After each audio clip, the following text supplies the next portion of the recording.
క్రెడో property షోలో CM Revanth Reddy మాట్లాడుతున్నారు. Live లో చూద్దాం. అంటే సగం మంది అవుననొచ్చు కాదనొచ్చు, కానీ 100% హైటెక్ సిటీ ఎవరు కట్టిరు అంటే చంద్రబాబు నాయుడు కట్టినని చెప్పాల్సిందే కదా. ఆ వ్యక్తి కొందరికి నచ్చొచ్చు నచ్చకపోవచ్చు, రాజశేఖర రెడ్డి గారు కొందరికి నచ్చొచ్చు నచ్చకపోవచ్చు. కానీ international airport outer ring road ఎప్పుడు వచ్చిందంటే రాజశేఖర రెడ్డి గారి హయాంలో వచ్చిందని చెప్పాల్సిందే కదా. దేశ స్వతంత్రం కోసం కొట్లాడిన వాళ్ళు మహాత్మా గాంధీ, పండిత్ జవహర్లాల్ నెహ్రూ గురించి స్వతంత్రం గురించి మాట్లాడితే వాళ్ళు తెచ్చిందని చెప్పాల్సిందే కదా. ఆ ఫిలాసఫీ కొందరికి నచ్చొచ్చు నచ్చకపోవచ్చు, కానీ వాళ్ళు ఈ దేశానికి ఇచ్చిన ఒక గొప్ప స్ఫూర్తి ఎప్పటికీ మనలో కొనసాగుతూనే ఉంటుంది కదా.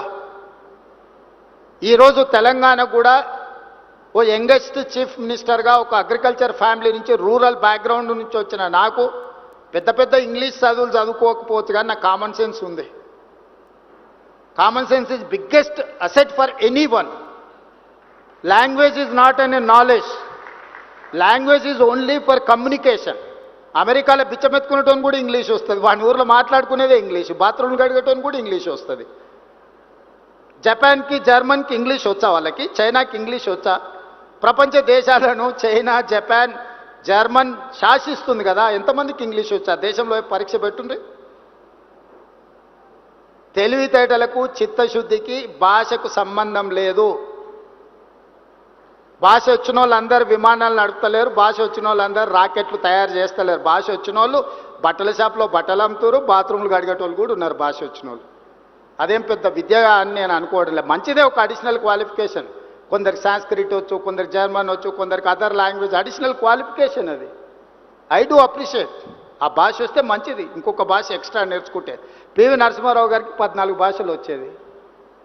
ఏ రాష్ట్ర ఎంపీ పోయినా కూడా వాళ్ళ భాషలతో మాట్లాడితే వాళ్ళు చాలా సంతోషపడేవాళ్ళు. పని అయినా కాకపోయినా సార్ మా భావం, మా బాధ అర్థం చేసుకున్నాడని. నాకు తెలంగాణను అభివృద్ధి చేయాలన్న చిత్తశుద్ధి ఉంది, పట్టుదల ఉంది. నాకు తెలియంది ఏమున్నా అడిగి తెలుసుకునే నాకు సహనం ఉన్నది. రోజుకు 18 గంటలు నిరంతరం పనిచేసే ఓపిక ఉన్నది. ఓపిక ఉంది, వయసు ఉంది, మీతోని నాకు అనుబంధం ఉంది. మనందరం కలిసి ఈ నగరాన్ని గొప్పగా నిర్మించుకుందాం. ఏమైనా అపోహలు ఉంటే తొలగించుకోండి, ప్రోయాక్టివ్గా రియాక్ట్ అవ్వండి, ఒక పాజిటివ్ నరేషన్ని బిల్డ్ చేయండి.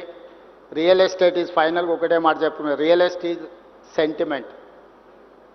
మీరు ఏ విధంగా ఈ సెంటిమెంట్ను డ్రైవ్ చేస్తే ఆ విధంగా ఉంటుంది.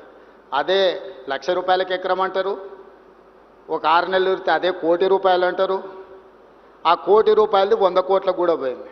కోకాపేటలో నేను కూడా ఒకప్పుడు రియల్ ఎస్టేట్ వ్యాపారం చేసిన 8 లక్షల నుంచి 12 లక్షలకు కొనుక్కున్న భూములు ఉన్నాయి.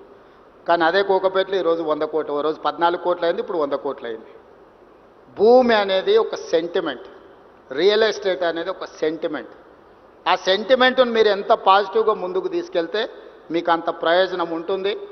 తెలంగాణను ఒక సెంటిమెంట్ హబ్గా, తెలంగాణను ఒక డెవలప్మెంట్ హబ్గా. Telangana means business. వీడికి ఎవరైనా రావచ్చు, పెట్టుబడి పెట్టవచ్చు. మీ పెట్టుబడికి భద్రత ఉంది, భద్రతతో కూడా మీ పెట్టుబడికి లాభాలు ఇప్పించే బాధ్యత నాది, అనుమతులతో పాటు లాభాలు ఇప్పించే బాధ్యత నాది. ఇంత మంచి కార్యక్రమాన్ని ఏర్పాటు చేసిన క్రెడై మిత్రులందరినీ కూడా అభినందిస్తూ, రండి మనందరం కలిసి మన తెలంగాణను అభివృద్ధి చేసుకుందాం. జై Telangana. Thank you sir, thank you so much. అదే సెంటిమెంట్తో మన తెలంగాణ రాష్ట్రంలో మరింత నిర్మాణాలు జరగాలని, అభివృద్ధి జరగాలని మనస్ఫూర్తిగా కోరుకుంటూ